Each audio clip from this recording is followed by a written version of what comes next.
જો તમને ડાયાબિટીસના સિમ્ટમ્સ હોય તો કન્ફર્મ કઈ રીતે કરી શકાય કે ડાયાબિટીસ છે કે નથી? ડાયાબિટીસને કન્ફર્મ કરવા માટે બ્લડના અમુક રિપોર્ટ્સ કરાવવાના હોય છે અને એમાં સૌથી ઇમ્પોર્ટન્ટ રિપોર્ટ છે HbA1c, જે તમને લાસ્ટ 3 મંથ્સનું એવરેજ સુગર બતાવે છે.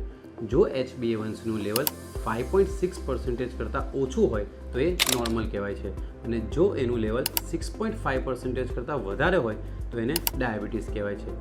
આ સિવાય બીજો એક ઇમ્પોર્ટન્ટ રિપોર્ટ છે જેને કહેવાય છે FBS, ફાસ્ટિંગ બ્લડ શુગર, એટલે કે ભૂખ્યા પેટનું સુગર. જો FBSનું લેવલ 100 કરતાં નીચે હોય તો એ નોર્મલ કહેવાય છે અને જો FBSનું લેવલ 126 કરતાં ઉપર હોય તો એ ડાયાબિટીસ કહેવાય છે. આ સિવાય બીજો એક રિપોર્ટ આવે છે જેને કહેવાય છે PP2BS, એટલે કે જમવાના 2 કલાક પછીનું શુગર. જો PP2BSનું લેવલ 140 કરતાં નીચે હોય તો એ નોર્મલ કહેવાય છે અને જો PP2BSનું લેવલ 200 કરતાં ઉપર હોય તો એ ડાયાબિટીસ કહેવાય છે. જો તમને પણ ડાયાબિટીસના સિમ્ટમ્સ હોય તો આ બધા રિપોર્ટ કરીને કન્ફર્મ કરી શકાય. Thank you.